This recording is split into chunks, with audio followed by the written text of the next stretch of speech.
Most marathons start super early, but even so, there's a lot that has to happen between the time you wake up and the time you start running. So here's how marathon morning breaks down, filmed on the run. Your alarm is going to go off really early on race day morning, so plan ahead. All throughout training, test your timing on long run days so you know how much time you need to get up and out the door. When you know this timing, your timing on race day morning will be a well-oiled machine. The night before the race, lay out your race day outfit, fill your water bottles, and do all of those other chores to save that much more time on race day morning.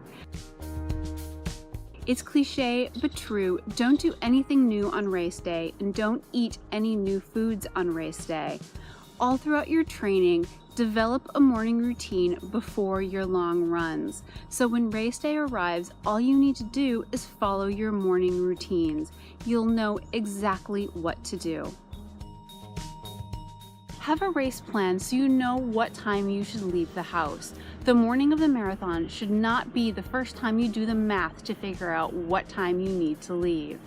Also, lay out everything that you're going to have to take with you at least the night before the marathon and have a packing list so nothing gets forgotten. Actually getting to the start line on race day, whether you drive yourself, whether you get driven, or whether you take public transportation, is often the part of race day where you have the least amount of control over what happens. Traffic issues, parking issues, race-related road closures can all create a little bit of chaos on race day. In the days before the race, double-check the route to the starting area.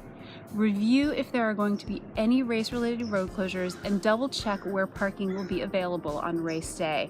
And always leave a time cushion for the unexpected, because the unexpected probably will happen on race day.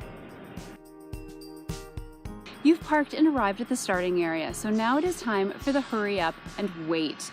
Get everything that you have to do, your bag check, your porta potties, get all of that done ASAP, because the porta potty lines are going to get super long, and you can always get back in line a second time if you have to. Marathons usually start in the cold and the dark, so stay warm.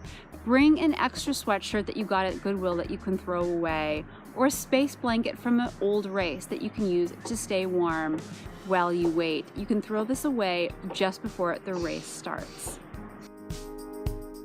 When there's about 10 to 15 minutes left for the start of your marathon, it's finally time to enter the starting chute. In those last 10 minutes, make sure you're lined up in approximately the right place. Make sure your shoes are securely tied, that any seams of your clothing are where they're not going to chafe. And breathe and relax. Your marathon is about to begin.